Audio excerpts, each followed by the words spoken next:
Hi there. My name's Liam Esler, and I'm the Managing Director of Summerfall Studios, a character and narrative-driven video game development studio based here in Melbourne. Today, I'm going to be talking about project funding, specifically what sources of project funding are available to us as video game developers, and when is the right time to apply those during our projects. How do we think about the long-term strategy of funding a project? This is going to be a little more introductory. It is only a 25-minute long talk. So if you have a little bit more experience, you may not need to watch this, but for everyone else, I hope this is useful to you.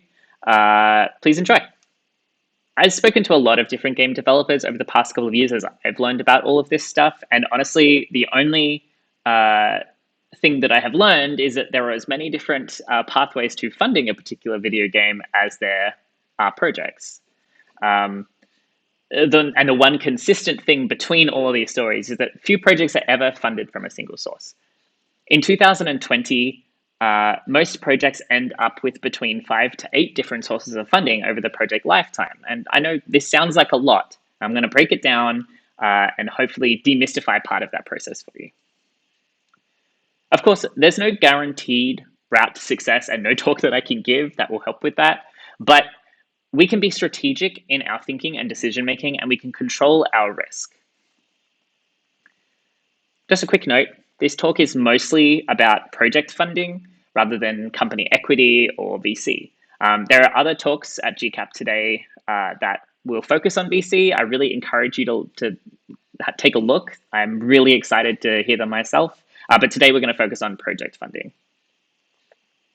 So, what kind of things should you consider when we're talking about funding a project? The main thing that I've learned over the past couple of years is that not all money is equal. Some money carries more risk with it. Some money is more expensive, and some money is more difficult to acquire. Let me go through that a little bit. So when you take on external funding, you're asking somebody to take on your financial risk, and different partners have different appetites for risk. Some are very risk averse, some are very happy to take on risk. In many ways, what we're doing when we're seeking funding for our projects is we're trading current risk for future loss. And when we're talking about risk, what do I mean? So in this situation, so from a publisher, let's say, risk is that their investment in you won't recoup or won't make them money. For you, maybe it's that the partnership you're entering into could be difficult. It might not work out well. Or you may lose control over what you're working on. Maybe they buy your IP as part of the deal and they do things with it that you don't like. Maybe they fold and they can't make their milestone payments. Maybe they decide to cancel your projects. There are many, many different risks that you take on board as you are taking on money. But for the most part, when we are funding our projects, we are giving the publisher or funding body our risk in exchange for profit in the future. Now, some money is more expensive than other money. At the outset of a project, before you take on any funding, you own 100% of your future revenue. Well, really, you own roughly 65% because you've got usually a 30% platform fee and you want to save 5% there for transaction fees, international payments, etc. Most funding involves you selling a portion of your future potential revenue in exchange for development funding. You're de-risking your current situation in exchange for less revenue later. Different deals have different back-end revenue costs. Some publishers have higher costs, some have less, but all of them are different. And there are as many different deal types as there are publishers and funding bodies. The one thing for sure is that you will not be getting 100% of your future revenue if you strike a deal like this. So how much of your future revenue, your potential future revenue, are you prepared to sell in exchange for current financial security and the ability to complete your project? A deal can include all sorts of other things, not just money, but we're talking about sequel and spin-off rights to licensing in specific world regions, on specific platforms, to flat out owning the IP. Maybe they want to buy it from you. There are lots of different things to consider when we're talking about expense. And finally, some money is more difficult to acquire. In addition to risk and expense, there's another factor, which is the difficulty of acquisition. This can also be articulated as cost, since difficulty essentially equals time and resources. Some money is harder to get than other money, either because the field's very competitive, it's a longer and slower process, or it's difficult to access. And this may influence your decision making when you're thinking about which funds you're going to go for. Crowdfunding, for example, can be an extremely difficult source of funding that takes months to prepare for and then a month to go through, and carries a high risk of failure if you're not a huge established success. But on the other hand, doing something like a crowdfunding campaign can help you de-risk the project overall by ensuring that you have an audience. So there are lots of different things to consider. The main thing is it's important to do your research and understand what the specifics of each funding source entail. Don't jump in without checking the depth. For each of these funding sources, I'm going to very roughly grade them on risk, expense, and difficulty of acquisition. I want to be clear that these ratings are based on my experience and anecdotal evidence. They're just made up risk profiles. I'm not an expert in this field by any means, and I really encourage you to go out and find other sources of information, go watch other talks.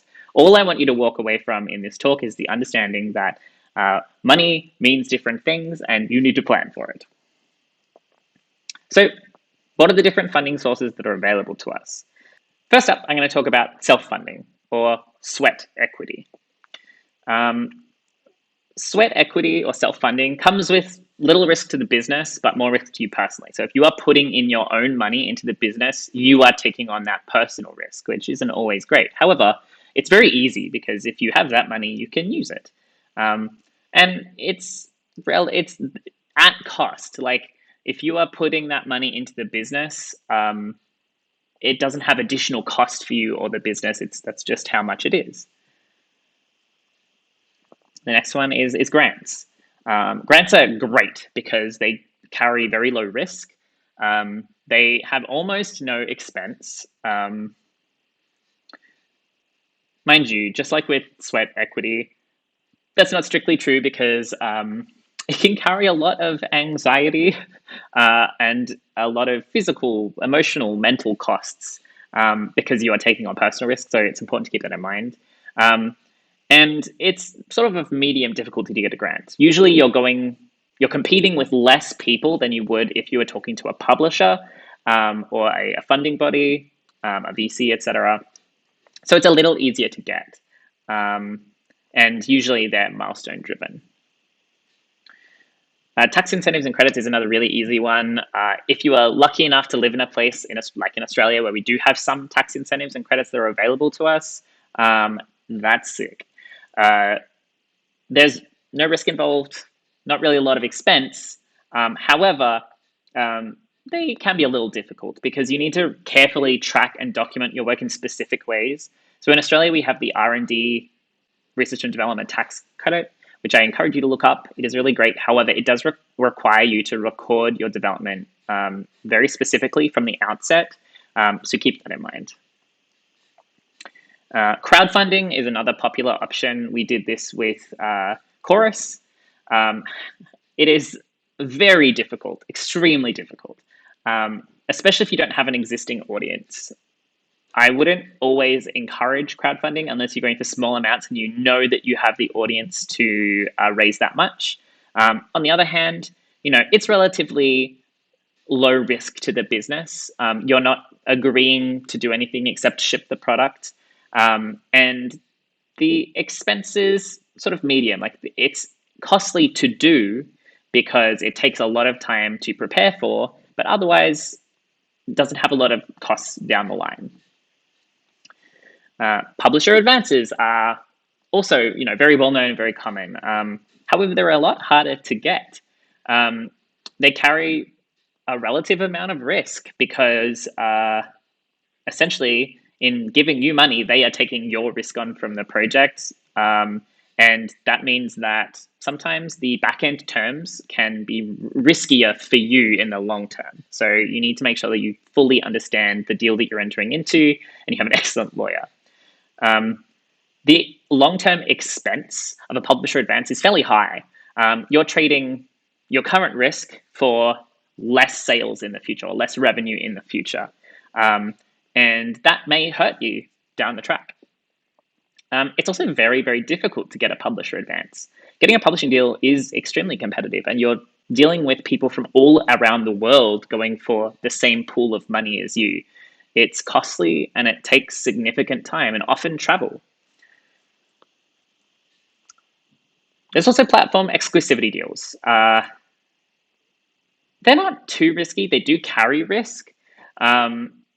You're potentially giving up other revenue sources by taking on a platform exclusivity deal. For example, if you are exclusive to the new Xbox, then you obviously can't go onto the PlayStation 5, which may mean that you lose out on all of the revenue that you may have gotten from that platform. There is difficulty to getting a platform exclusivity deal. Usually you need to be a little bit later in the project. You need to have a fair amount of work behind you. And it's very competitive, obviously. There's a platform sales advance. And this is happening more and more often, particularly with platforms like Epic. I think this also happens for other consoles, etc. Particularly when you're looking at something like Game Pass. The risk in this is fairly low, but the expense is high. You're cannibalizing current financial security for future sales. So the next one is platform sales advances. These are becoming more and more common nowadays, particularly when you look at Epic. And if you look at Game Pass and other subscription services, essentially what you're doing is cannibalizing your future sales in exchange for current financial stability. This carries relatively low risk. However, the long-term expense can be high. Like I said, you are cannibalizing future sales. So keep that in mind. You will get less money overall from the project's sales. And just like anything else in this region, when you're dealing with a platform, it's relatively competitive. It's difficult to get a sales advance. You need to have an established audience. You need to be able to prove that your product will do well in the market. You need to be fairly far along in order to ensure that you're trustworthy, that you are going to ship the product. So there's a lot to consider there. There's project equity. So there are lots of different funds that will invest in projects rather than companies. A great example of this is Kowloon. You are taking on a medium level of risk by working with a funding partner like this because they will give you money, but they're not a publisher. So you still have to take on the risk of publishing and marketing. The expense is still there, like it's medium. You're trading your current risk or your current stability for less revenue in the future because of the deal that you're entering into. And it is extremely competitive. This is a very competitive field. So you need to make sure that you are the best of the best, that you are the best you could possibly be, that you have really great market fit, that you are confident in the marketing for your product, that your game is just kick-ass and is going to be successful because that's what they're going to be grading you on. There is also company equity, which I'm not going to go into a whole lot. This is where sort of angels, seed funding, VCs, etc. sit. You take on a relative amount of risk here. You are bringing on additional partners in a major sense in exchange for money. And you have to deal with those partners for potentially a very long time. So you need to make sure that you get along with them, that you have the same values, etc. There's a fairly high amount of risk here. You'll also have to handle publishing, marketing, etc. because this is not a publisher. You might be able to find another partner for that though. The long-term expense is relatively low unless it's complicated, and I'm sure there'll be other talks to talk about this, but because for the project, this is relatively low expense. For the business, it's much higher, so keep that in mind.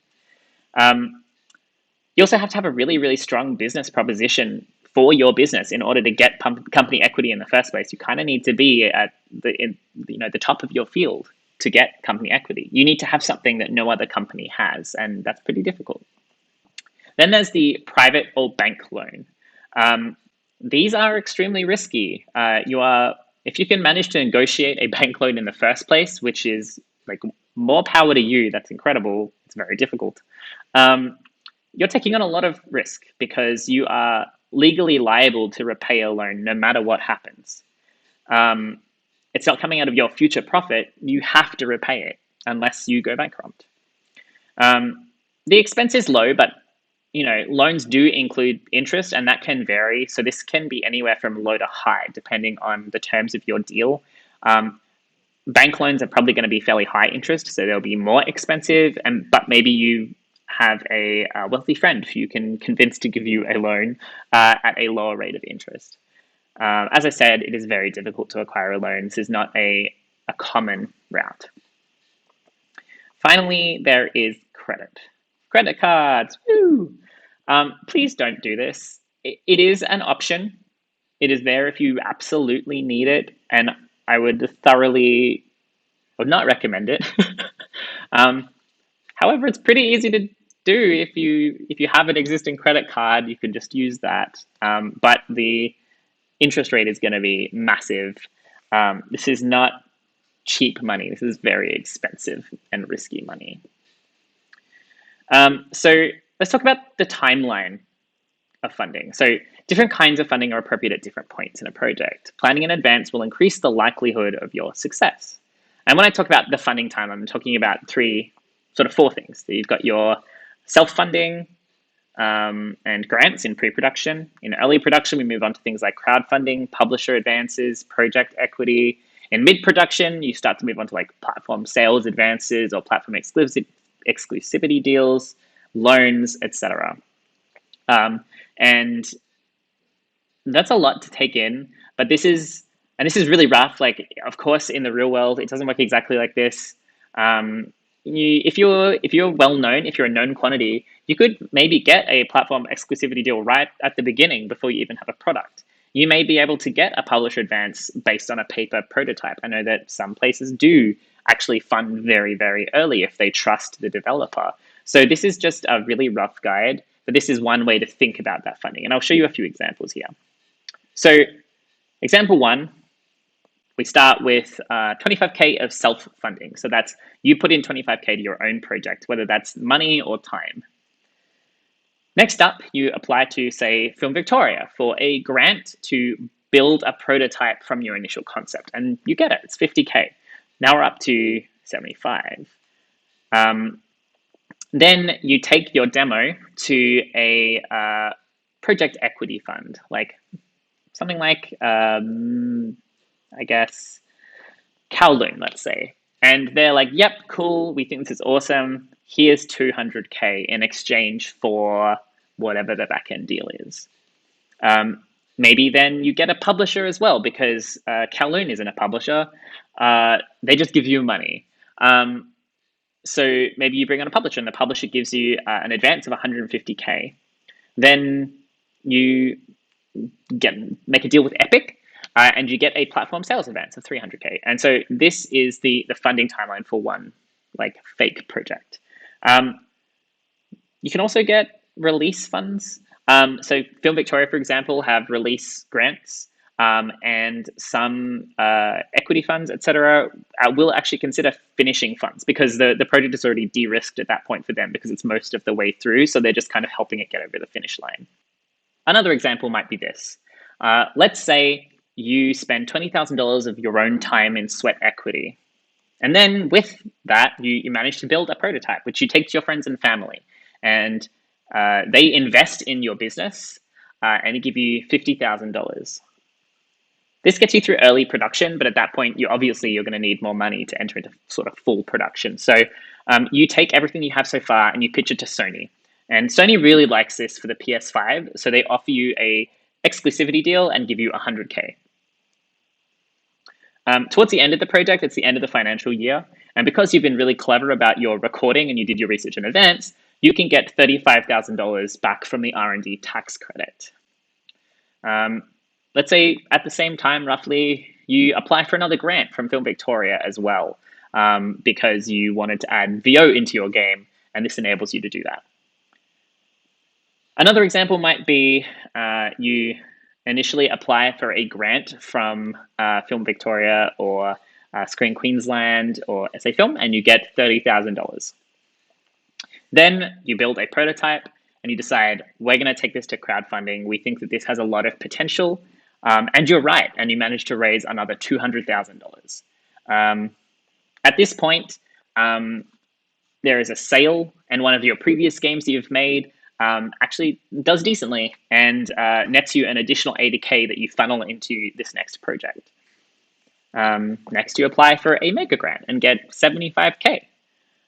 And then you decide that you're going to do an early access launch, and those initial sales allow you to actually finish the project and release it for real. So how do we go about planning this? How do we think through the strategic elements of project funding? First up, please do actually think about this. It's really important to have a plan, because the earlier you have a plan, the earlier you have a strategy for how you're going to go about this, the easier it will be later. Here are some points to consider when you're making a funding strategy. How much funding do you need? Do you need 300, a million, 1.2 million? What funding sources are appropriate for your project? And this depends on where you are. So in Victoria, we have Film Victoria, but in Queensland, you would have Screen Queensland. These have different uses. As a Victorian, I can get Film Victoria funding, and as a Brisbaneite, someone could get Screen Queensland funding. At what points will you have something to show? Most ways of getting funding, most funding sources really require you to have a demo or some kind of update to your project in order to convince them to give you money in the first place. So you kind of need to plan the production of your project around sort of funding milestones. When will you need money? What's your projected cash flow? If you haven't projected the rough cash flow of your project, I really encourage you to do that. It's really, really important for you to know when the big spending spikes are going to be. Say you need to hire 3 additional programmers to implement a particular feature, or perhaps you decide you want to bring on a community manager at the end of the project and that spikes your cost. You need to know this so that when you're planning your funding strategy, you know roughly when you need to get additional money. You also should think about how much buffer you're going to need to cover gaps. Any funding source takes a long time to acquire. It's, for example, Epic Mega Grants take about 3 months to process, and then you hear. A publishing deal can take anywhere from 3 months to over a year to find and sign. These are some long timelines you should keep in mind. So you're going to need some buffer to cover all of that. And finally, how flexible is your scope in case you can't find enough funding? List your potential sources, the ones that are available to you. Go and do your research, find out what is appropriate for your project, and then work out when they might be applicable. So when might you actually be able to get that funding in your project's timeline? Then put that on the timeline. So you can then work backwards and start to work out when will you need to be pitching or applying for these things. And I really encourage you to be conservative. As I mentioned, it can take a very long time to find funding. You really need to be thinking about this from the beginning of your project because you may need to apply earlier than you think. It's also really important to have sort of backup plans and key dates. For example, if you hit, November 2021 and you don't have that mega grant, what's your plan? Will you scope the project down? Will you apply for other kinds of funds and reduce your cost in the meantime so you can survive that long? Or will you decide to call it quits? You really need to think ahead. It's really important to recognize that finding funding can be a full-time job. Particularly for larger projects, it takes a long time and a lot of effort. Plan for it and start as early as possible. Thank you so much for your time. I hope this has been useful. If you have any questions, feel free to ask them here in chat, or feel free to tweet at me or DM me on Twitter at Liam Esler, and I will answer as soon as I can. I do try to read all of my DMs. I hope you have a wonderful rest of GCAP. Thanks for attending.